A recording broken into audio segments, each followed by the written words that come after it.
hours to go from Monterey to Highway 101. Wow. 68 was blocked. River Road was blocked. I ended up driving through Salinas, so I apologize for being so late. There are some prepared questions, and as you're listening, if you have questions that you'd like to ask, here you can take a card or a couple of cards and take a pen, and then I'll come and pick them up. Questions, they have to be applicable to all the candidates. You can't just ask one of them, why wouldn't you go out with me in high school or something like that. Handwriting counts, so you could, if you want to print, go right ahead. And thank you very much for coming out to this candidates forum, and we'll turn it over to the moderator. Hello everybody, thank you for being here tonight. Candidates, thank you for being here tonight. My name is Victor Torres. I am a co-founder of Future Leaders of Change, a youth-led organization here in Greenfield and also in Watsonville. And it is my pleasure to welcome you to our jointly co-hosted with LULAC and Future Leaders of Change Candidate Forum. So, as we all know, the future of Greenfield is very important. Candidates, sorry about that.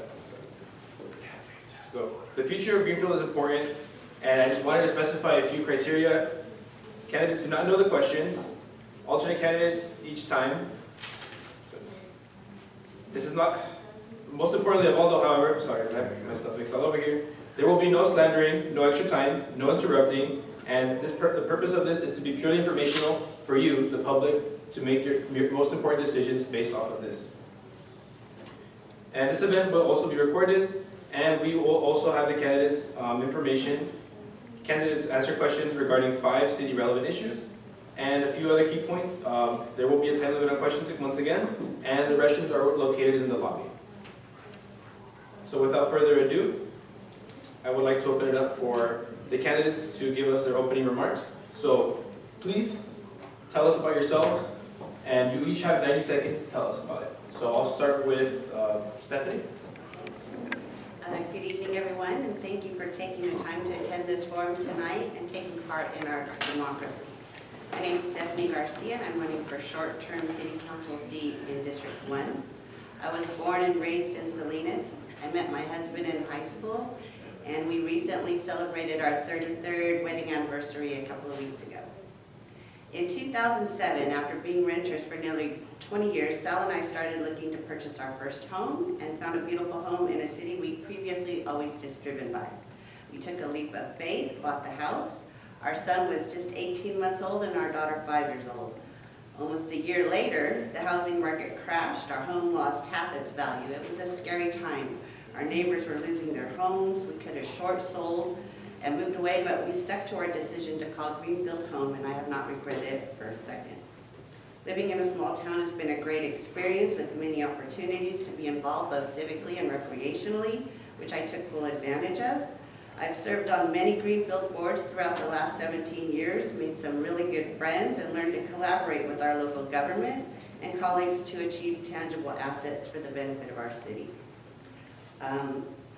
Including the park at Apple and 3rd, the concession stand, score booths, and covered dugouts at Patriot Park. I created bylaws for the Memorial District, involved in Measure C that formed our city's fire department, established a new sober grad nonprofit, and have served on the Planning Commission for the past 5 years. My parents raised my brothers and I to be kind, respectful. My name is Marcy Jones. I'm honored to be here today. Thank you for all the agencies that put this together.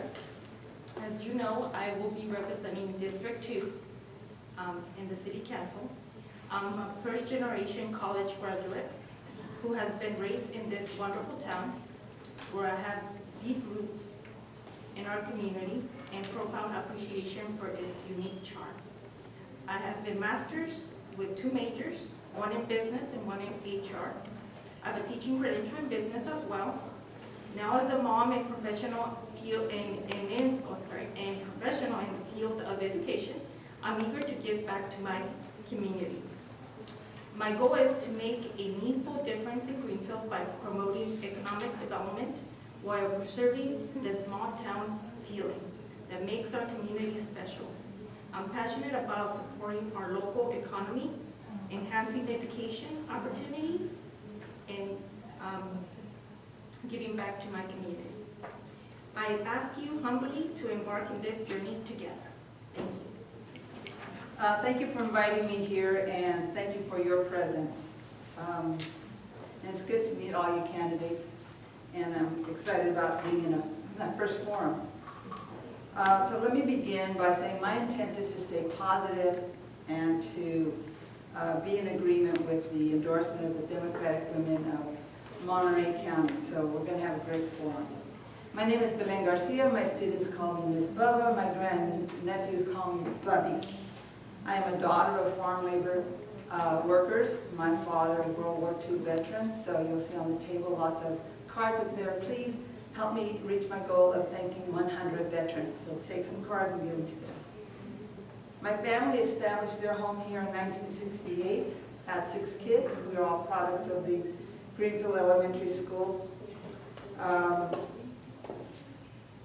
My parents charged us to take care of each other, to take care of the kids. They said, take care of your jobs, obey God, serve your community, and honor our country. And so that's what my intention is to do that. In 2020, I finally retired. 34 years as a teacher, vice principal, and principal. My plan A was to come home, take care of the kids, and restore my parents' family home. Plan B is to do that and to meet all the requests of people asking me to do. Thank you. Good evening, everyone, and thank you for taking the time to be here with us tonight. I know there's a lot of other things that all of us could be doing. My name is Ariana Rodriguez. I've been on the council. I currently am on the council. I've been on since February of last year. I was appointed, so this is the first time that I am running an election and trying to figure out how to do that as I go. But I would be honored to continue to sit up here on council and advocate for your voice. I'm a lifelong resident of Greenfield. My grandparents settled here in the 60s, and my mom was born and raised here as well. So my family has long-standing roots in this community. I've seen it evolve through a lot of changes.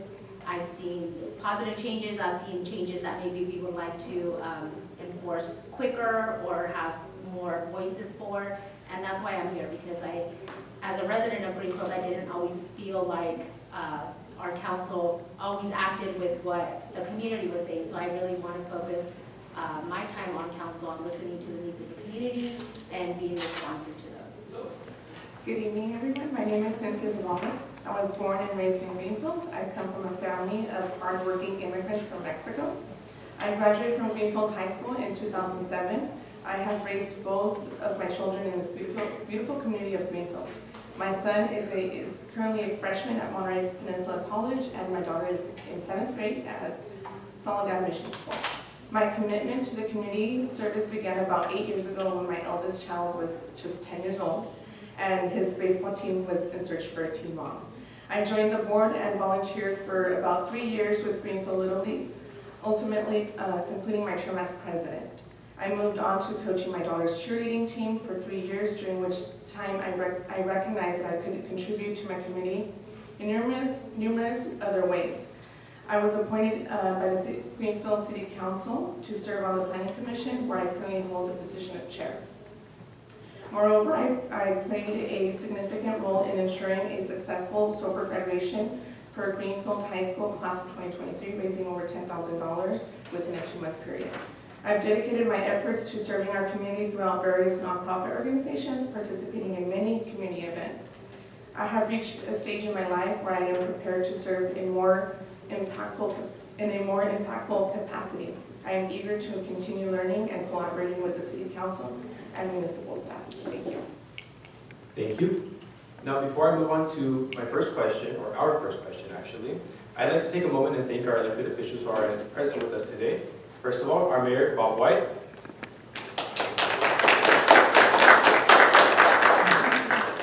Councilmember Yanela Martinez as well.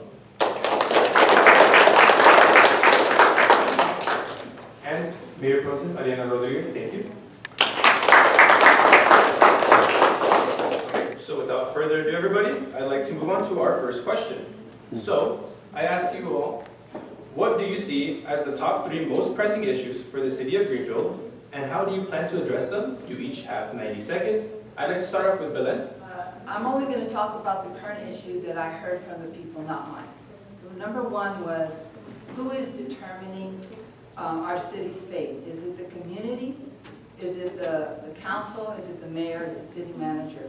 So I think our first issue is we need more inclusivity where the people feel like they are being part of this city council. The second is our infrastructure and making sure that we are prioritizing, strategically selecting what programs, plans we need to address, how much money and timelines will it take, and to see what's worked in the past, what hasn't worked. And the other is the people themselves have asked for youth recreation opportunities. We have some, they want more, and wellness program for our senior citizens. That's it. So the 3 top items that I would cover would be, one would be communication. I think the communication between the city and the citizens is not great, so I think I would focus on that. More programs for our youth and as well for our citizens. 3 right off the bat are, I agree with each of theirs. Infrastructure. I think the most critical that we have facing us today in Greenfield is our wastewater treatment plant. It's aging. It's a $70 to $90 million project. We were told that we were going to get some funding from the state, and that may no longer be the issue. But the city does have plans to incrementally address this, and I would fully support that, because without that, it could bring our current planned building to a halt. So that's very critical. Next, communication, like Ms. Marcy said. I agree. I think we need to make it a priority to have open and transparent communication along with constructive dialogue. I'm committed to understanding diverse perspective. I think one idea to address that is to have a newsletter. Not everybody is comfortable with social media, but I think we need to get the message out to make it more inclusive. Next is economic development. Economic development is vital. We need to take steps incrementally if necessary to improve the appearance of our downtown by implementing an already paid for downtown streetscape plan that the city invested in years ago. I'd like to see modern light fixtures, gathering spots, assisting business fronts, and solar twinkling the lights in the trees. Downtown ECR, I think improving our downtown appearance will assist our existing businesses. Well, along with what's already been mentioned, I don't want to repeat everything, but obviously we are all concerned about our aging infrastructure. But I do think that our city is doing a really good job at that right now. We are addressing the new wastewater treatment plant. Our streets are being updated, so I think it's important to recognize that those things are being addressed and good work is being done in those areas. But of course, being on the council, I would want to see that continue to move forward. Transparency, I think, is a big issue that our residents have shared and been vocal about feeling like is lacking with our city government. And when I say transparency, it's also access. It's not just we're transparent because our budget report is somewhere buried on the website. It's making sure that we're being proactive to put it in the hands of our residents and making sure that we're actually creating avenues where they can easily access that. And it's not just, it's there, so we're being transparent. I think transparency, true transparency, goes farther than just having it somewhere that people can find. It's helping bring it into their hands. And then I agree with everybody up here. You know, we all see the need for an increase in recreation programs.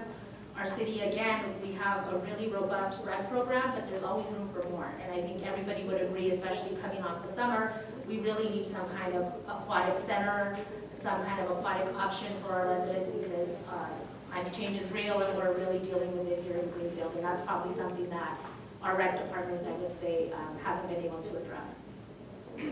Well, first, I agree with all of them as well, but I think our city needs big box stores. I think that's something that we all want. You know, we're in Greenfield and our nearest Walmart is 45 minutes up north and an hour down south. So another thing is recreation, again, especially with the youth. You know, we do have programs, but I know that we can improve.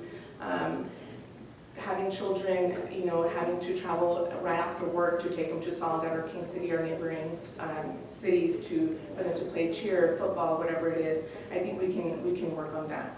And then again, communication as well. I'm a very factual person. I like to see facts, and I want our community to also see that. So I think just having that open communication with not only staff and you know, council, but with the public. Thank you. The city has done a proactive job, at least in our opinion, of doing good work to eliminate the use of pesticides within our city borders at least. But my question, and on behalf of the future leaders of change, is what would you do to protect our community from the use of harmful pesticides around community centers or, say, for example, schools, any other examples? What would you do to protect our community members from these harmful chemicals? I think going more green would be one of the solutions. I know that I was here in the last meeting, and I know that the city is open to going into more green,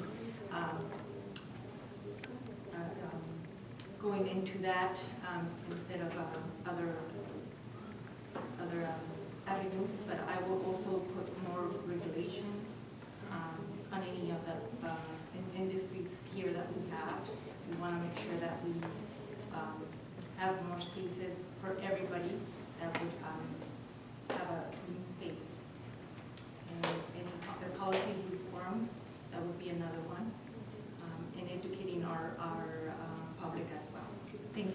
Thank you. I've been following the legislative journey that your group has been on, and I want to thank you and congratulate you for your work on getting AB 1864 passed. I believe it was chaptered September 25th, so very recently. It was a long haul and you guys never gave up, so thank you for that. I think to the extent it is within the purview of City Council, I think we would need to sit down with your group and your fellow activists and maybe even invite AG to the table and find out if we could come to an agreement, because to be honest, I can't even pronounce the chemicals that you were really passionate about, chlorpyrifos or whatever that was. So I think education is key, but definitely roundtable discussion to see what we could legally accomplish for you guys or for the city. I'm glad that you got the 14-mile buffer. I agree with what we're saying here about going green. But honestly, if we don't know the laws, if we don't know the rules, if we don't know the regulations, how can we enforce them or see if anybody's being held accountable for them? So I think it begins with myself learning. What is it? What is legal and not legal? What is being done? Applaud that. The things that we are doing correctly, and the other thing is we can't do this alone. We can't, as just people here, make change. It has to be going out and go broader. And it's not just about the city of Greenfield, it's not just about Monterey County, it's not about the state of California. It's about going to Washington, D.C. and be educated as well. Be part of the big picture. Pesticides are in our backyards with Roundup. People are using them all the time, running off things through our streets. But those are things that are local, and I think we just need more help. And I think being proactive and not waiting for something dangerous to happen, we need to step first and be educated, and then implement it. Well, I admittedly am also not well versed in the current legislation, but I think it starts with, one, ensuring that we are enforcing what that legislation is and complying with that. And I don't even know what agency would be in charge of that. So I think it starts with partnering with the experts, people who do have a high stakes in that area and are experts in that field that can educate us as their voice if we're looking for a partnership and how to collaborate to move that forward in the most effective and efficient way to change. I myself also am not educated in that, but I would love to learn. Listen, I'm here, I've only been on planning for 3 years, and I've learned so much, and I know there's so much more to learn. But I also see that the city is not really connected with schools, and I would like to see that. I would like to see the connection there and working together. But like I said, collabing with schools and just informing the public. And also, like Belen mentioned, it's not just here. It takes work, and it's not going to happen in a day, in a month, in a year. It's going to take time. But I mean, hopefully, it continues with you know, educating everybody. Many vulnerable or disengaged communities, such as elderly, indigenous populations, and youth, often face barriers to fully participate in city life and decision-making processes. How do you plan to ensure that equitable policies address the unique needs of these groups, and what specific actions will you take to engage them meaningfully? Well, I can probably just getting involved and engaged with our community. I know that, you know, our Hispanic population is big in the city of Greenfield, and just getting out there and really knowing what, you know, educating more than anything, our elderly, our, you know, all of our community, and myself too, because I may not know their struggles, and just getting involved, getting myself out there and really seeing the issue and how can we work together, not just myself, but together as a council. Well, I think that if you are looking to engage populations that don't traditionally engage in this city council business, it's important first to actually talk to those populations and find out, why are you feeling disconnected? Why are you feeling disengaged? And I think people naturally check in when they see that after sharing what is important to them, there are actual actions taken, you know, something is done about it, their issues are addressed, and that helps people get checked in, as opposed to, you know, telling people we care or we want to hear it. People will naturally talk to you and share their concerns and become active citizens if they see that their voice does matter, because actions result from that. Going through the neighborhood, especially District 1, and knocking on doors and seeing our golden citizens, they know my family, they knew my parents, they knew the history, and inviting me in, I ate so much bread and drank so much coffee, and I just wanted a signature. But they are lonely. Our golden citizens are lonely, and they are so wise about raising families, what works, what doesn't work.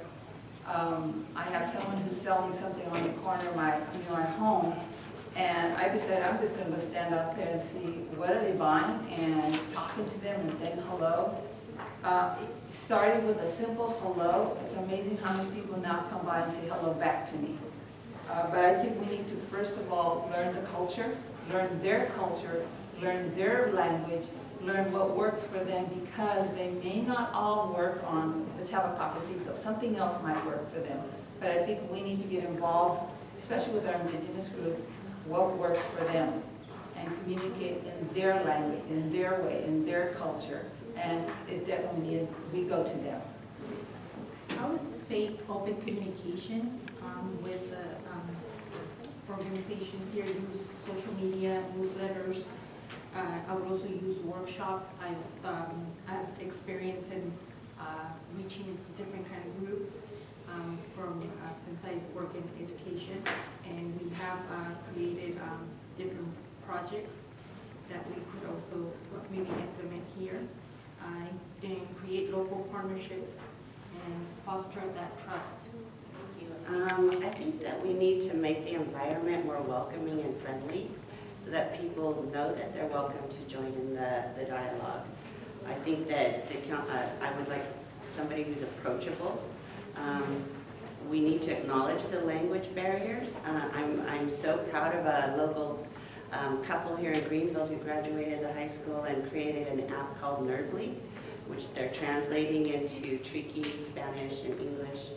I think that's awesome, and they should have our support. With regard to seniors, I love what our community engagement team has been doing for our beloved seniors in our community, from the Socos luncheons to dance and art and computer classes, even bingo night, I think. all of these services must continue.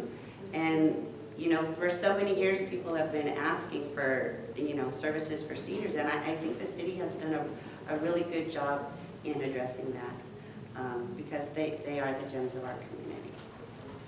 The Salinas Valley is known as the salad bowl of the world, producing much of the nation's vegetables. However, climate change is threatening water supplies, increasing droughts, and intensifying wildfires. If elected, what specific policies or initiatives would you support to protect the residents, ensure water sustainability, and mitigate climate risks for the city? That's a tough one. Because it's not a Greenfield problem. It's not a Greenfield City Council problem. But we do have to communicate with the other towns, cities around us. I know that water is valuable. I know we went through a drought, and then we went through floods, and then we saw contamination. All I can say is that we need to be better prepared for the climate changes and work with other communities, other agencies. I'm not an expert in that area, but I'll become one. So I think it's really important, like Belen was mentioning, it's not exactly a council issue or an issue that council can really take on and solve for the city of Greenfield, right? But we can do things to ensure that the effects of climate change, like increased fires and things like that, don't take down our functioning of our city. So we're already doing some things like that, like making sure our firehouse has generators now, and that our city offices have generators so that business can continue. But those things are the things that city council personally can do, or as an agency can do to help prepare for those kind of sort of natural disasters that we don't have control of, but we can just make sure that our city can keep running if, you know, we're hit with one of those things. I'm not very familiar with this, but I would say renewable energy might be one that I've seen that might help. Public engagement, and again, educating our citizens, as well as within Ms. Rodriguez. Yes. Has said it's also not a problem only in Greenfield, it would be in the state and nationwide. Thank you. I also, I'm not aware of, or familiar really, but I agree with them. I mean, whatever, and we have Chief Lambert is awesome. I've worked with him on a personal level, and he's prepared our city for, you know, any disaster that may happen here in town. So, and there's things that he's taught me, and I had no idea, and he would give me examples, well, we do this just in case we have a fire, and this and that. So again, I didn't know about that, and I'm sure a lot of people in Greenfield don't know that. But just, you know, engaging with our police department, fire department, how can the city of Greenfield assist them and work with them, and just being informed. Thank you. Well, many recent state laws have been passed that address aspects with regard to new development builds. They require solar, I think tankless water heaters. So projects that come before us, we always make sure that that's intact. And I think, you know, if you drive around town, all of our schools have solar panels. I think Greenfield's done a great job. I think the city also has the solar panel, so I would support continuing that as much as possible. I think electric vehicles would be a nice addition. I think the Air Board up in Monterey might have grants available to get an electric powered transit bus that could run a cycle through town. The police department just got a Tesla, that's electric powered. If somebody could please invent a mechanism to harness our wind, I think we'd be rich. And we are so lucky that Greenfield's founders did such a great job with our aquifers, because I think our water situation is much better than the peninsula and the city of Salinas as well. So I would continue, and I would also educate myself and see what we could do within our purview. Greenfield has seen rising home prices, limited housing availability, and increasing rent, putting a strain on both renters and potential home buyers. What specific policies would you support to address the housing crisis here in Greenfield, ensuring affordable options for renters and increasing the availability of homes for middle and lower income families? Again, I think the city has done a great job. We've met our arena numbers for very low and low. We've built several apartment complexes that are geared towards ag workers and low income. I think we're ahead of the curve there. Again, with respect to our arena numbers, we've met low and very low, and we're on track to meet low and very low for our next cycle already with the EAH housing. What we need to do is moderate and above moderate, which is, affordable is, to me, affordable is spending 30% of your income on housing, whatever that may be. The city also approved a self-help build project across the street from the Apple Park, and that's to be affordable. It's going to be built with sweat equity, bringing the price down. Hopefully there's new federal legislation coming down in the future to help people with down payments, because I'm very passionate about home ownership in Greenfield. I know our previous electeds did a really great job of that. I think the home ownership versus renter was 80-20, and now that we're 50-50. And there are approved projects to build like townhomes and condominiums, and if there was down payment assistance, I think that would get a lot of people in homes. Thank you. I also agree with Stephanie. I think we're doing really good with our housing. I know that we have some projects that are hopefully coming into town. I'm so proud of, being here in Greenfield and meeting these numbers. Working in the industry, I see it myself, so I'm always going to support that. I think we do need a lot moderate housing for moderate or affordable housing. We need housing for teachers, for our city staff. We have a prison next door in Soledad. We need housing for not just low and ag. We need to accommodate everybody. But I'm in support of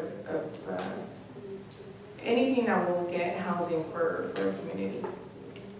On this topic, housing is it's been very good in Greenfield. One thing I do want to work on is teacher housing. Like Cynthia said, I think we need to focus on that.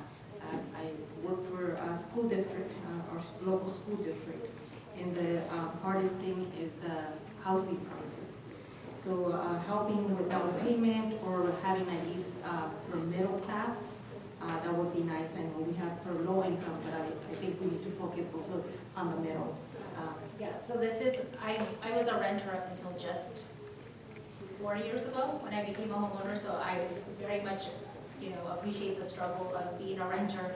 And then also now, the mortgage isn't all that much lower, but while our rents and mortgages are increasing, our wages are pretty much overall staying the same. So I do agree somewhat with the other members up here that we have met our RENA numbers and we do have a lot of low-income housing, but that is in response to the needs of the community. And RENA can't be the only driving factor in our housing decisions. We have to be responsive in the decisions that we make to what the needs of our community are. And the fact is that a large number of our community members do need low-income housing in order to have the American dream of owning a home be attainable to them. So also I think it is a little bit of a misconception to say that we've only been focused on low income, because the last two-phase development that we had that went up Vintage Meadows, that was moderate income housing. So I do think that we are providing housing of different income levels, and I would be fully supportive to continue doing that while still being responsive to the needs of our actual residents. Well, I think if we find that answer, the entire world will be coming to Greenfield to figure out what we're doing. Because this is not a Greenfield problem again. It is a global thing. Inflation is finally started to slow down, come down. Our interest rates, we finally got a bit of a break on that. But yes, there has been some questions from our community about who is getting the housing. And there are people with an education, with a degree, that cannot get into a house, and it's really hard for them to see somebody else move into a house that they feel like, I worked hard to be a part of this community, I pay my taxes, and I can't get into a house, and these people are getting into homes. To the point where some people are deciding that they will not be living in Greenfield, and others are just saying, we're just gonna rent, we're gonna give up. So there is a group that is not low income and is not really moderate, they're kind of somewhere in the middle there, and I really would like to see that. I know we have moderate housing, I know we have low and very low in ag, but I think we need to identify the people and see where do they fall into this. And we need to look into some grants or revenues to help with the down payment assistance. And also, who's building our buildings? Are we getting the best prices for that? Someone, or more specifically a volunteer, has collected index cards with additional audience questions for the candidates. What makes you a team player, and do you work well with others? So I've been on planning for the last 3 years, and that's part of being on council or on part of any organization is you have to be a team player. You may not agree all the time, but you can agree to disagree. And at the end of the day, you're here for the residents, for your community. And I always say this, just do the right thing. And if we all do the right thing, we're going to be okay. And I'm sorry, what was the second part of the question? do you work well with others? Oh yeah, I work very well with others. So I think I do work well with teams. I lead a team professionally. I've worked in higher education for 20 years, and currently my role is to liaise with 25 high schools in our county. So I have to adapt my approach, adapt my service delivery to each of those different partners, to all 25 different high school and alternative education sites.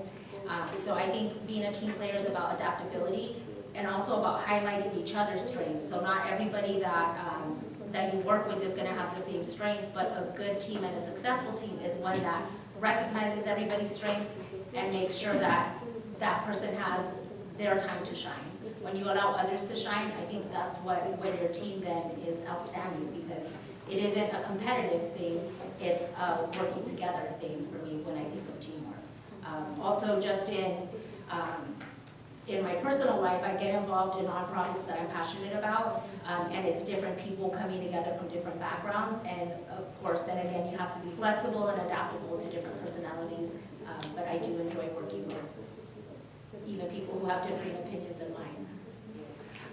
Yes, I'm a team player. I've been on several teams here in town, as I mentioned previously. The Planning Commission, Greenfield Little League, where I was past president, umpire-in-chief, and treasurer. So the umpire-in-chief part, you know, the parents kind of got mad at some of my calls, but it was all good. I was on the Memorial District, the first female director on that board, and we worked well together. I worked with a great committee for the Prop 84 for the park. For the first round and the second round, there was just a few of us left. I've been on the Finance Advisory Board for the city, the B&W Oversight Committee. I was the community member for the Greenfield Police Department Sergeant Selection Committee, Marijuana Facilities Review Committee, Greenfield Chief of Police Selection Committee, part of the Prop 868 Rec Center grant. 30 seconds. So yes, I do believe that I worked well. I have an open mind. I love hearing different perspectives because you learn something new every time. I'm a middle child, so I'm a natural born consensus builder. And I've seen people that didn't necessarily get along previously, but as a group, you learn to find a common ground, and we all have more in common than what we don't. So I'm definitely a team player, and I work well with others. I respect everybody's opinion. We do not have to agree, but if we're working for the same goal, that's the point. I have an open door policy. I'm flexible, and I do conflict resolution. So I think I would be very good as a team player. I've been told, and I definitely work well with others. I have about 550 employees, so in HR, you definitely become a team player. Thank you. I'm only a team player if my team is winning. Otherwise, I drop out. As a matter of fact, here's my logo. My district is number 1. I am a team player. I work in a district with 47 other administrators.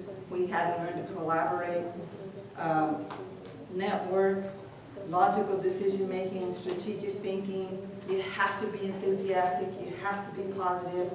You have to maintain your integrity. You have to be slow to judge or jump to conclusions. When you're investigating allegations, again, listen to people as they are speaking their truth.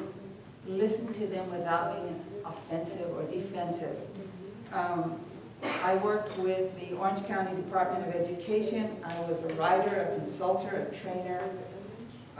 My team, we trained hundreds of teachers and students throughout California. And then I also worked with the Orange County District Attorney addressing truancy in our schools, working with our police department and a district attorney office and our schools. So yes, I am a team player. Our potholes have been horrible for many years. Safety is an issue. How would you work with this issue? I'm so glad we're looking at potholes because I live next to an alley that has severe potholes, and every time cars and trucks go by there, you hear them. I don't care what time of the day or night it is.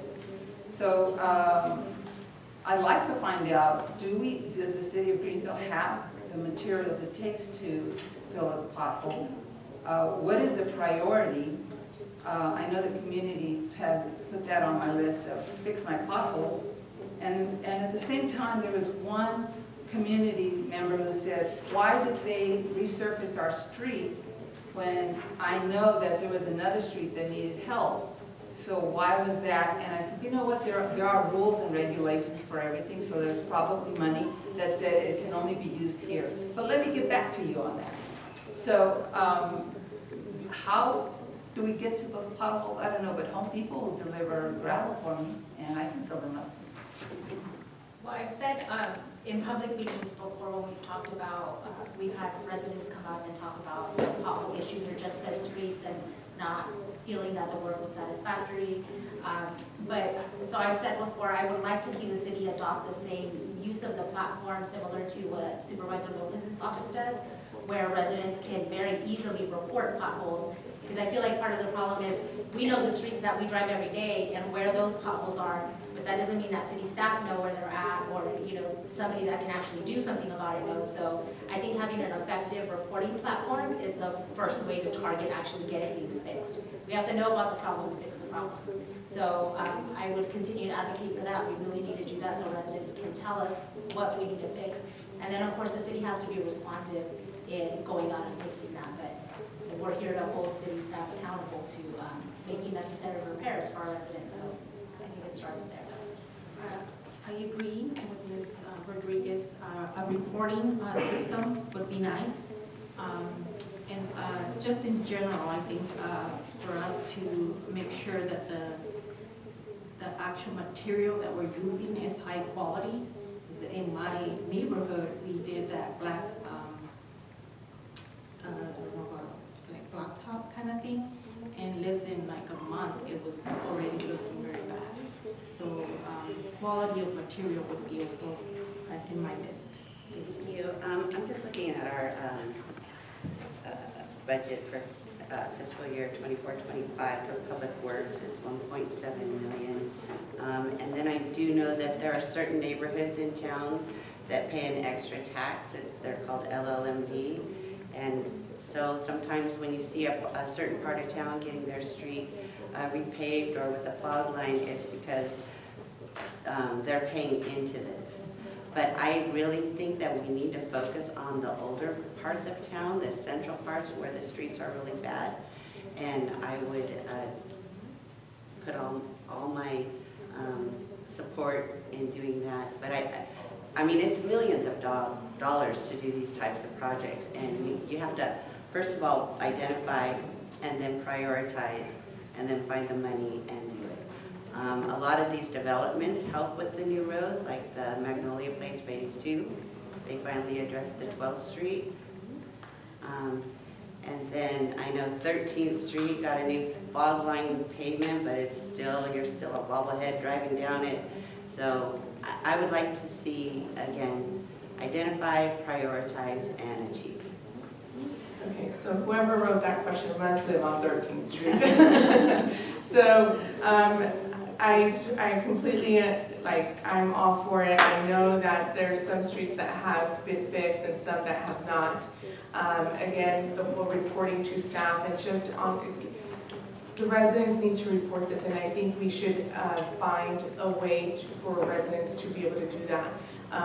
Some people don't even know, my mom being one of them. I'm like, Mom, you can report that. Go pay your water bill and you can mention something, so, or, come to the meetings, but people don't know that, and that's one of my focuses, honestly, even with planning. Putting that out there, put it on social media. How do we attract, public comment? But yes, I will advocate for this. 13th Street needs a lot of work. I don't want it to be a Mickey Mouse job. It's all about holding people accountable, and yeah, residents need to report that. How will you, as a council member, develop community-oriented policies for our town? Community-oriented policies. I think first of all, we would, have a workshop to identify what policies are wanted. I mean, it goes back to the initial concern about communication. We need to have a mechanism for people to communicate with us, maybe a sounding board on social media, or having little meetings. Like, for instance, for District 1, we have 3 distinct areas of town, and I was thinking, maybe appoint a spokesperson for each area, and we could have like park meetings and just an informal face-to-face, not a city council type meeting where you're restricted in what you can say. I would just like to see more face-to-face communications to identify things to work on. Yeah, we have to hear, I could guess and stand here and sit here and guess what the community-oriented policies are needed, but I would like to meet with the person who wrote the question and see what did they want, what did they think. Again, it's not about what we want up here, it is about what is the public asking. When they ask a question, go to the source and ask them, what do you really mean by that? Instead of just sort of guessing. I think they want an apple tree, when they really wanted a peach tree. So gathering in the different, like Stephanie says, we have distinct areas in District 1, and finding a way to meet with these people in their areas, whether it's like in my empty lot or in a park, but well publicized that we want to meet about this, knock on their doors. Don't expect them to read it on social media or even in a flyer they put on there. Let's give them a call. And if it means we're going to do it all month, then we're going to do it all month. And don't do it just one time. Don't just have one meeting thinking, that's it, I've met my obligation to hear from the people. But whoever wrote that question, I would love to meet and talk with you afterwards. Thank you. I think, well, we need to know what the community is looking for. I know that being on planning, we get to hear all these, concerns that the public has.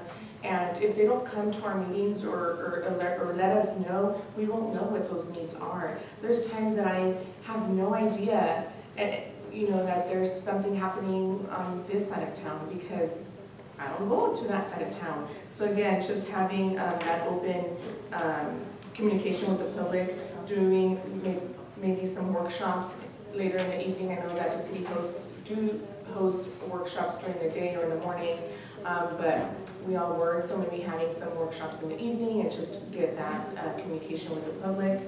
And again, just public engagement. I would engage all stakeholders, so all community members, have a keep open communication with them. I do have a open door policy, so if they would even email me or, stop me by, I would be open to listening about their concerns. I do agree with the workshops. I would also add that maybe on Saturdays, just for the folks like us, we work Monday through Friday, that would be an option as well. Thank you. So I think community-oriented policies have to begin with the community input first. And I don't think that we can reasonably expect that members of our community that already feel disengaged or feel just disconnected from our city politics to show up to these meetings. Oftentimes, they're not going to do that. So I think it's really important in order to make progress in that area is to connect with the leaders of those communities. We might not have everyone in those communities show up and talk to us, but if we can at least engage with the leaders, the trusted leaders of those communities, we can ask them to bring that input of what their community needs are to develop not just community-oriented policies, but then we need to take it a step further and make sure that all of those policies are actually equitable and inclusive for all residents. But I think that starting there, engage our most important stakeholders that can be the voice for their individual smaller communities within our larger community. I believe that the question is, how can parking be improved, as I believe the resident who wrote this sees that there are cars illegally parked on fire lanes and blocking handicap spots without the clearance. So how would you address this issue? I think that there's a few different ways to tackle the issue. I don't think that there's a solution, but I'm glad that the question is, how can it be improved? Because we're definitely not going to fix it. I think that small things like the MST circulars that are going to be starting soon, where it's going to be just going, at a set path every day, that helps, because then people don't necessarily feel the need to have 5 vehicles to be able to get around when they know that they can count on public transportation, not only to get to Salinas or other cities, but just to run their errands around our own community. I also think that enforcement is something that we have to make sure that we're focusing on, and I will say that I feel that our current city council is doing that very well. Our police department is on board with that. Chief Mixer is really good about, making sure that we're out there trying to tackle this issue, because it is an important issue for members of our community. So I think enforcement is one of the keys, and then figuring out how we can help people not feel the need to have so many vehicles per family, because we make it easier for people to take care of their basic needs through public services like MST. Definitely, I would say enforcement. I'm not quite sure about the current enforcement policy. I'm not going to lie to you here, but at times, the reporting would be also be nice with the citizens. But at times, I feel that you could report, but the enforcement is not there. So I think holding people accountable would be a top priority for me. So the parking situation, I know that's a huge, huge problem here in Greenfield, and I don't know if, like Ariana mentioned, I don't know if we can solve the problem, but we can definitely try to help the situation. And I think holding people accountable in anything, especially code enforcement, that was one of my main goals starting my campaign, is how can we help code enforcement? How can we, the city, help them do better at this? Because it is a problem. I see it on a daily. I hear the complaints, walking every single street in my district and hearing and seeing it myself. I know it's a problem, but I think people holding, people accountable and just, reports, data, monthly reports, how are you improving, what are you doing, having that communication and not forget about it, because we always talk about it and then months go by and then, oh wait, that's still going on, we still have a parking issue, what have you done since the last meeting? So yes, parking is a huge issue, and I'm kind of torn, because a lot of us have big families. Our adult children are still living at home, and you know, everybody needs a car. My house has 4 cars. And we all have to go to school and work. So that's an issue. I'm kind of torn, but when I was walking District 1, there are certain neighborhoods that are fine. Those are the neighborhoods with the wide streets, and it's not an issue. But there are problem areas, and I think I know who wrote that question. And I think those problem areas, I want to say I saw 3 or 4 during my walking. And maybe if just address it piecemeal. First, educate, send out a flyer or warning that this is coming, and then maybe do a code enforcement saturation in those problem areas. I do know that the code enforcement is now implementing monthly reports on citations, and they're setting out self-initiated citations and versus calls for service when people call things in. So I think the transparency is coming on board, so that those who think that nothing's being done, they're going to have this reporting for everyone to see that something is being done. But and lastly, I think removing inoperable cars needs to happen, because that is a big sign of blight. Parking can be addressed in many ways. I was wondering, can we get one of those little little code enforcement people who drive down and at least leave reminders, a warning, marking their tires, something? And could the citations actually bring in the revenue to cover the cost of the little motorcycle code enforcement person? I would like that job. I think that would be great. Not to drive a motorcycle. But I think we have to understand that when Greenfield, the colony of Greenfield was first established, the culture back then was 1 car per family maybe, or horses, I don't know. And today families have almost 1 car per adult. And the streets that are wider helps. So maybe when we're building all these new housing, because I thought about that, all this housing, where are these cars going to park? Maybe we need to take that into consideration when we're planning and building new homes. That for every house, you probably have 500 cars on the roads. What would you do to make our youth feel comfortable with Greenfield, and what would you do what types of events would you or workshops do for our youth to help them in any way possible? Oh, fantastic, because this is why I am running for the kids. This is the only reason I am running for the City Council of District 1, because without the kids, we have no future. And we have kids who don't want to live here. We have kids who don't want to be here. They want to go live in Soledad. They want to go to King City. They want to go to all these other places that have things for them. So we need to address that. And you can't say it's all in high school. It's too late. If you're going to go to the high school to develop something for high school students, it's too late. We need to have something going on in the elementary, and it grows to the middle school, it grows to the high school, and then we need to have something for what about the kids who are graduating from our high school? What do we have for them to keep them here, who want to stay here?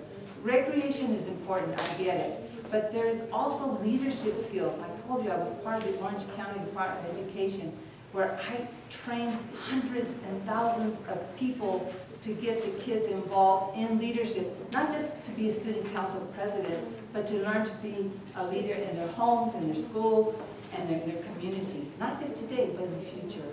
So I don't know what else to say, but vote for me. I think in order for you to feel comfortable or engaged in our community, it would be trifold of that. We have to ensure that they are receiving a great education, that they're confident in their education and their ability to pursue higher education. And I talk about this a lot, of course, because I work for a community college and I'm a strong advocate for college, but it's not just college-going education, CTE careers, we need welders, we need plumbers, we need our youth to get inspired to actually pursue their goals and their dreams. And they need to know that they can do that while staying at home, staying local, and getting that at low cost if they do get their education here with us. I think that they need to feel safe in our community in order for them to feel comfortable. I do believe that Greenfield has become a much safer place to live from when I was growing up. So I don't think there's a lot to do there, but we need to continue on with what we are currently doing. And then I think providing recreation opportunities for that our young residents can connect to. So not just what we think people want, or we have a very robust sports program, I say that all the time, but let's not forget our creatives, let's not forget our singers, our dancers, our painters. We need to also increase our programming to nurture those skills for the residents of our community that are in sports center. I would say mentorships, like Belen was mentioning, make them leaders, not only in the classroom, but also in their personal lives as well. These people are going to be our leaders of tomorrow. Create a safe space for them and have engagement opportunities. And mental health resources. Our youth are suffering from mental health, and we need to speak about that more and make more opportunities for them. To have that safe space where they can talk about it, get their help. I agree. I think it starts, at an early age, and so that's also part of my goals. We need more activities, more programs, mental health. Marcy mentioned that. I'm big on that. So we need to start at a very young age, and we don't have that here. We have programs. We have, Parks and Rec is doing a really good job with the programs that they offer. But it's the regular softball, soccer, baseball, but let's get more. I'm one of those parents that traveled to other cities for football, cheer, other activities, so we can definitely do that. We don't have a gym for our youth. We also have to travel to King City or Soledad to go to a gym. Programs that engage with the community, that employ both youth and adults. I think the city of Greenfield, I'm sorry I sound like such a cheerleader, but I really am proud of the work that's happened. They recently completed or said goodbye to 13 interns that worked over the summer, and they're about to onboard another 8 interns, and I believe these are paid positions, and they learn the ins and outs of city halls and the different departments. I think that needs to continue. I'm also very proud of the science workshop. They have taken trips that are either free or a very nominal cost to Yosemite, whale watching, camping in Big Sur, river rafting. I mean, these are opportunities for the youth to get out of town and be exposed to all of these wonderful places up and down our state. I mean, I wish I could go. And I haven't heard from Girls Inc. in a while, but that was also a really good program. I think I'd like to see roller skating at the Memorial Hall with music and lights, and it just takes a community. What I've learned is if you're not having fun, make some fun, and all it takes is a group of fun people to get something going. Our next community question is in Spanish. Yo quisiera saber qué piensan los campesinos por la necesidad y bienestar del pueblo. The question in English is, they would like to know your thoughts on farm workers and their importance and their importance that they play in the city, or their important role in the city. I think the farm workers are the backbone of this community. I think all of us in this room have a heritage in farm working. My grandparents raised their family on Blanco Road. My grandpa was an irrigator. So I think we all come from that background. I don't like the disparity in the wages and the hard work that is being done. I wish that was different, because I drive by the farm workers every morning in our beautiful valley, and I'm just like, I think they should be making more money. What was the rest of the question? Did I cover it? their importance and the role they play in our city? Yeah, they're very important, and like I said, they're the backbone of our community. Where would we be without our farm workers? We wouldn't be green, and we wouldn't be fields, so I guess we wouldn't be Greenfield. God bless those farm workers that I see walking up Walnut after 3:30, 4 o'clock, 6 o'clock to go get something to eat. And, you know, they're dressed clean, they walk in straight lines, they're not tagging, they're not harassing anyone, they're just going about their way after a hard day in the sun and using whatever wages they have. They work together to go get food, but they're walking on these dirt trails. We need to have a little more respect and more dignity, preserve their dignity when we see them walking.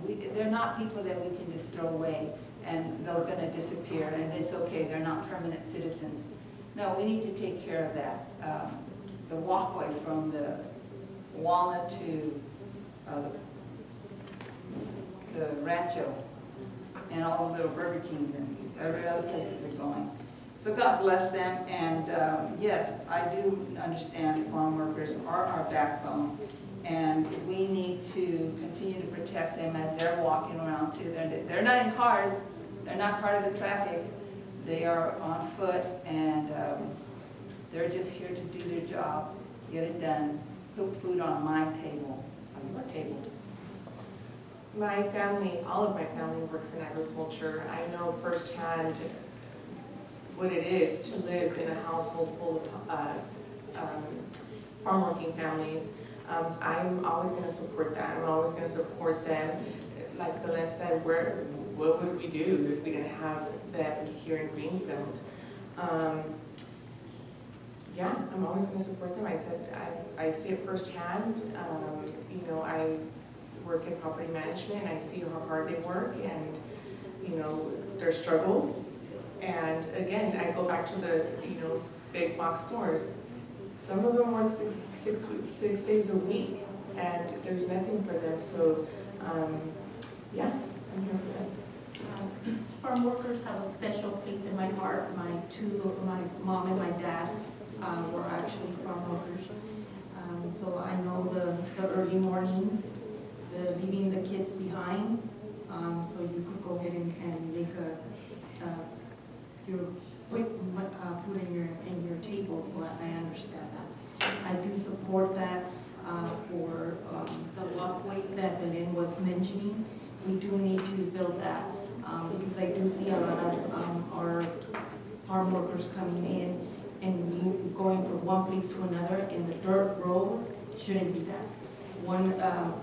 I would hate to see somebody fall, get hurt, and they definitely are the backbone. Yeah, I would say they're the backbone of our entire state. California is, you know, not just our county, you know, the south pole of the county, but our entire state is known for our ag. And I also come from a farm working family. Both of my parents worked the fields all throughout my childhood. At one point in time, I experienced childhood homelessness with, you know, my mother warming a bucket of water in the buckets they used to harvest crops to take us a bath at the end of the day. And so I very much know the struggle of farm workers and what our campesinos go through to put food on their tables, because at one point my family didn't even have a table, but they were working hard to provide. So I know the economic struggle of that work, and I want to say just quickly in Spanish, I know it's being translated, but because I don't share a lot about my personal life and that background, but mi padre vino a los Estados Unidos como un joven. Mi mamá sí es nacida aquí, pero los dos trabajaron juntos en los campos desde que eran muy jóvenes y por muchos años trabajaron en los campos. A un tiempo no teníamos en dónde vivir y mi mamá nos bañaba en un bucket, esa palabra no sé, después de trabajar todo el día en los files.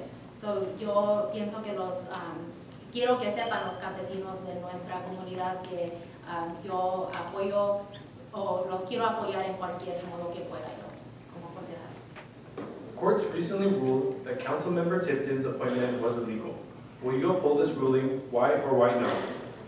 I've been pretty vocal about this topic in council, but for anybody that has missed that, my position on this topic is that we should not appeal the decision. A judge already ruled in the favor of the plaintiff. The appointment was deemed to be illegal, and rather than racking up more legal fees for the city, the responsible thing for us to do and what we're entrusted to do up here as a city council is to make sure that we do not waste city money unnecessarily.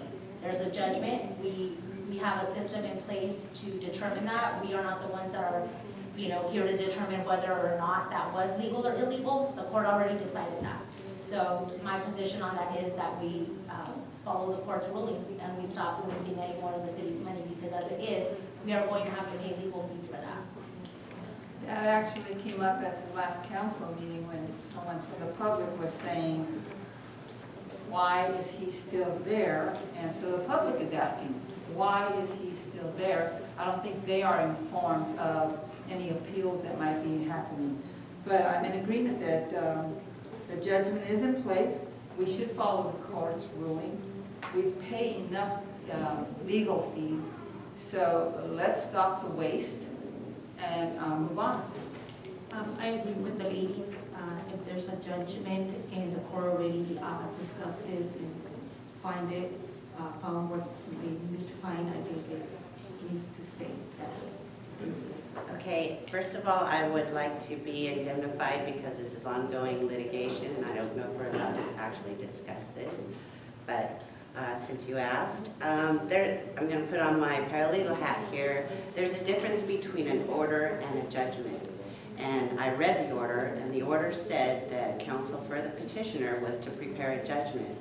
The judgment hasn't been entered. Once a judgment is entered, then you have a time period to file an appeal. So this is not final until the judge, and it's not even a judgment, it's a writ, until that is issued. So it's a timing process, and I'm not sure why the petitioner's attorney has taken so long. I think the order was issued July 11th, we're in October. So, I don't understand that part of it, but this whole thing, I really have an issue with. Somebody who doesn't live here. I mean, District 1 has had 3 representatives. And I think this was a disservice to District 1. I think that we finally had somebody in that seat doing the work, attending the meetings, and I didn't agree with that at all. And I think it should have been appealed because that particular judge has been flipped 3 times, and that's what the appellate court system is for. Well, since this is an ongoing litigation, I don't feel comfortable answering that question. Thank you. Can I make a statement just because now that it's been brought up that it's a legal issue, would that be okay? Like not a personal statement, just about the legality of us commenting. I think that's important. Is that first time I raised that? Is that time you want to make a follow-up statement to another limited statement? Oh, Or is this not let's go on. sorry, we wouldn't be able to have that as this is a council forum and we're not open discussion for debate, but thank you for asking. I can clarify that a personal statement. This is all public record. So what was commented on is public record. I want to say that. Thank you. Our next question is also in Spanish. ¿Qué piensan sobre una ordenanza para la estabilización de renta y protección para los inquilinos, como ejemplo lo que pasó en la ciudad de Salinas? So what they're asking is, what is your opinion on an ordinance for stabilizing rent or / rent control?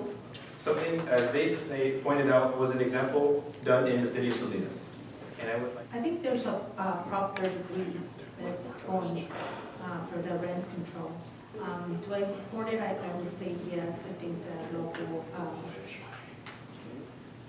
local should be helping with the housing, and so I think with the rent control back to the city would be nice. So I have followed the city of Salinas' rent control thing, and I think, once again, Greenfield is a little bit ahead of the curve because a majority of our housing is already subsidized.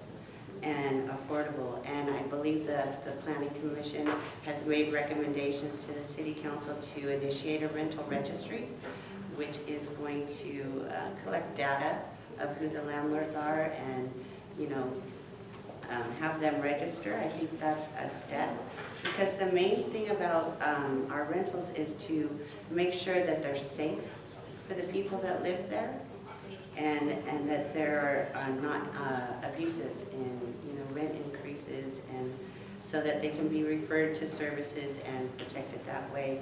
I think rent control per se is a double-edged sword. I think homeowners that rent homes are going to remove that from the market. I mean, if a homeowner's mortgage is $2,000 and then rent control is going to make them reduce that, because our expenses go up every year. Our homeowners insurance doubled, literally, last year. We paid $900, now we're paying $800. Property taxes keep going up. If this measure H and I go on, they're going to go up. So I don't think that it's fair to make the homeowner take a loss. Everything that Stephanie just said. Why repeat it all? But expenses go up. Homeowners, they need also to cover their expenses, and so where does that come from? The rents. Should we have registered? I think that's fair enough to ask for a register, collect the data. And I also agree that places need to be inspected, and are they safe, and are we treating the renters fair as well? But that's all I'm going to say about that. I think that rent registries can, I think Stephanie said, be a double-edged sword. Well, I am in favor of them because I believe that it is important to ensure that the rentals in our community are actually, that they're not uninhabitable, that they're up to code, and that they're safe for everybody. I think that they need to be done properly and responsibly, because I do think it can be a slippery slope to start going down that road to have a rent registry. In terms of rental caps, as a homeowner, I feel like I can see the side of a person that would buy a property and then you want to rent it and you feel entitled to put whatever rent on that you want. But ultimately, we do also have to weigh that with people. We don't want our unhoused population to grow. We want people to actually be able to have shelter. It isn't about making property owners rich. It's about ensuring that people have housing, which is a basic human right, in my opinion. So I feel like I would want to find a compromise there, not a straight clear answer for or against, but I think there needs to be a compromise there. Well, I think we're ahead of the game with the rental registry that is in the works and hopefully gets to council. And it took only one public comment on a planning commission meeting, one public comment, and it's in the works now. And so again, I go back to getting the community involved. Show up to our meetings. That's how people can hear you. Not on social media. Come here. We want to hear what the problem is. But going back to that, it took one public comment. It's in the works. Hopefully, it gets to City Council. But not only do we want to protect the tenants, but also the landlords. So I'm not sure if I can. Right now, this day, I can support that. I guess I would have to see how it goes with Salinas. What are some of your ideas for a downtown revitalization? Oh my gosh, I have so many ideas. That's one of my goals. I wanted to start off with code enforcement. I think that they need a lot of support from us.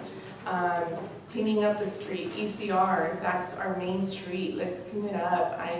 Walking the streets just made me realize how much work we have to do. Like even, weeds growing from the middle of the street. I would like our downtown, kiosco in English. I don't know how to say it in English. I forgot. But el kiosco que tenemos en Greenfield, like hacerlo más. Usarlo más, put lights, let's get the people out there. What else? Oh my gosh, I blanked out because I have so many ideas, but that's one of my main goals. Just clean up the city. Let's make it beautiful. Let's make it an enjoyable place for our kids, for the public, for all of us. Thank you. I want Greenfield to be, I know we refer to it as the city of Greenfield, but it's my hometown. And I do want it to be a place that we are proud to say, Greenfield, and people go, oh yeah, I know that place. Oh yeah, I've been there. And I know that I want El Camino Real to shine all the way from the Shell gas station where I fill up my motor home, all the way down to the high school. And I know we're developing on the side, but the El Camino Real downtown corridor, that's what I envision. Let's clean up those lots. Let's put in trees. Let's get some lighting. Let's get people, that money that's running and flowing down the 101, let's give them a reason to get off. Even if it means to just fill up at the Shell station or get into the Starbucks or to go to pizza or to stop at the park. I've had people drive by Oak and ask, do you have a park? Okay, we need to better publicize that. But I would love for it to do something with the community, the schools, the adults, and get a volunteer team where we volunteer to go and help pull those weeds, to help, what's the word? The small businesses. Let's highlight them. Let's congratulate the ones who are doing a good job of having beautiful storefronts. For me, revitalizing would be synonymous with rebranding, actually, because I feel like we have, our city is rich with small town charm.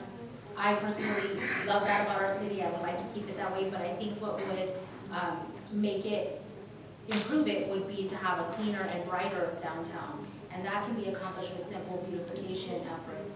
I don't even feel like our city needs this whole huge turnaround of anything that's been going on.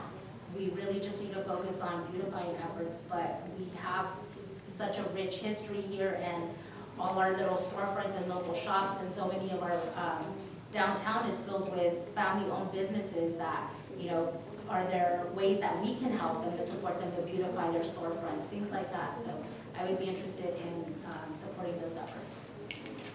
I would agree with Ms. Rodriguez here. I do think that helping the businesses, making their business a little bit more attractive to go ahead and go in.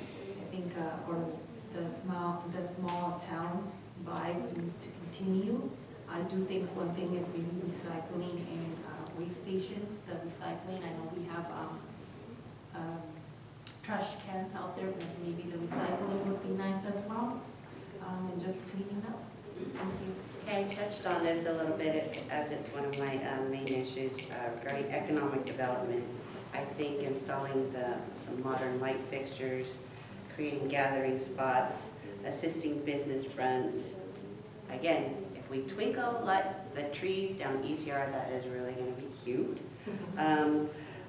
Improving our downtown appearance is going to assist our existing business by making them more inviting to locals and visitors. And like I said before, there is a downtown streetscape plan. I believe, correct me if I'm wrong, it was either 1.2 million or 2.1 that we paid for this plan, and it encompasses all of those improvements. And I was part of a group that did exactly that, try to beautify downtown. We washed the awnings on the police department, we pulled weeds in empty lots. So yeah, I mean, the community can help, but I also think that the businesses need to establish a chamber of commerce to, you know, 30 seconds, to, you know, see what they would like and what kind of help, and if the city could create a fund for this purpose, I would totally support that, because it's long overdue. And the Buyer building on the corner of ECR and Oak, I mean, that is such a treasure, and I hope that it can be refurbished, because that's one of the first buildings in Greenfield, if I'm not wrong. Thank you everyone for your answers. So now I would like to give each member of the forum 90 seconds to give each their closing remarks. And I would like to start with Cynthia. Well, like I said, I started off in planning commission, and when I applied, I got a few no's. I got some public comments that I don't belong here, that I belong in a different committee. And that motivated me to say, why not? This is what I want to do. And so I got voted in, and I've learned so much, and I know I'm ready to work, I'm ready to learn, I'm ready to put in the work. And now I'm here running for city council. Who would have thought? Single mom, teen mom, millennial, running for council. And so the support that I've gotten is amazing. So, you know, I'm here for the public, I'm here to do the right thing. And yeah, vote for me. I am quite proud of the Greenfield that we see today. I'm not up here because I feel like we really need to, you know, take charge of our city or do so many things. I think that our city staff has been doing a really good job with moving Greenfield forward. That's what I want to continue to be part of. I want to be part of moving Greenfield forward. I've been on council, you know, as I mentioned, just a year and a half. It's not nearly enough time to make the kind of impact that I want to make. So I do ask for your support so that I can continue to do that. I am a public servant, not a politician. So I'm not, you know, I may not be the best at this and these kind of forums, but as you've seen if you've joined our meetings, I don't typically want to have things like super prepared to say because I want to speak from the heart. And if I'm elected, that's what you can trust that I'll continue to do. Any decisions that I make for our city are going to be what I truly feel is best for our city.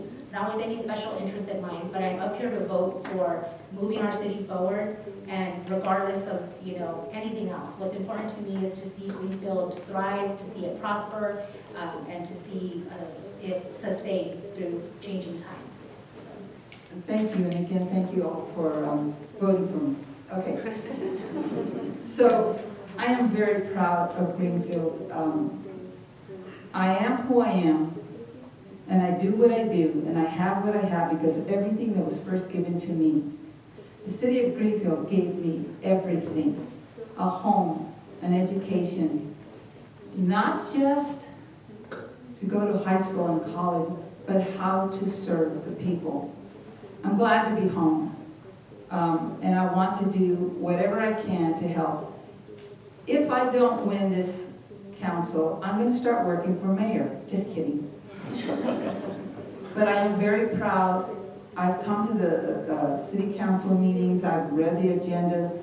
Greenfield is doing so much. I know this is going to sound weird, but 50 years ago, I graduated from Greenfield Elementary School. We are not that Greenfield anymore. So thank you, Greenfield, for growing. Thank you for taking us to a better place. Now, let's keep going. We can't stay here. We have to continue to go. And I really want to thank our mayor, if I may. Thank you for not liking the fact that our audit was late. I am so proud of our leadership, and I know we're going to do better because of you. Thank you. I want to thank our mayor, White. You're very welcoming, and your leadership has shown our city has grown in so many ways. You have brought a lot of engagement into the city with our citizens, so I thank you. Even though that I'm not into, this is my first time, I'm not into politics, I hope that you guys could ride this journey with me. I'm very new, but I will learn.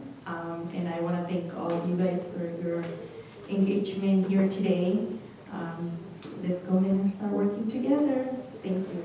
So over the years, I've seen several councils that haven't been able to get along nor support each other.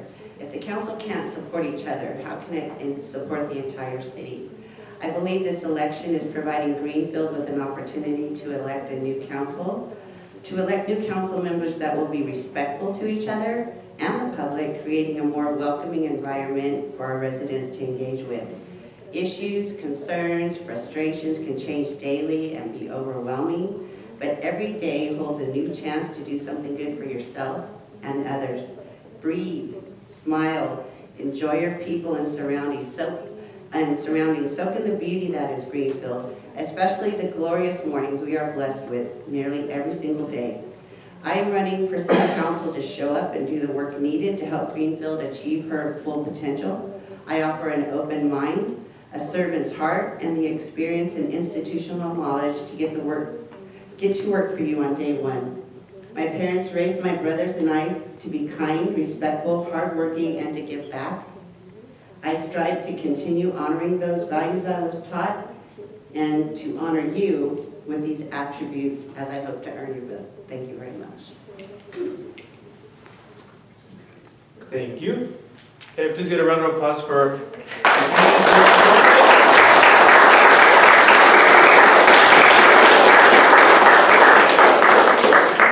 And thank you to the audience, and thank you to each organization involved here tonight. This couldn't have been done without everyone here in this room tonight. I hope everyone can take something home, learn something new, and that you are able to, after this, speak with each candidate individually and really make your vote matter. So thank you to everyone here. We will use the rest of the time for the candidates to meet with you individually. Thank you. Let me get one here. Yeah.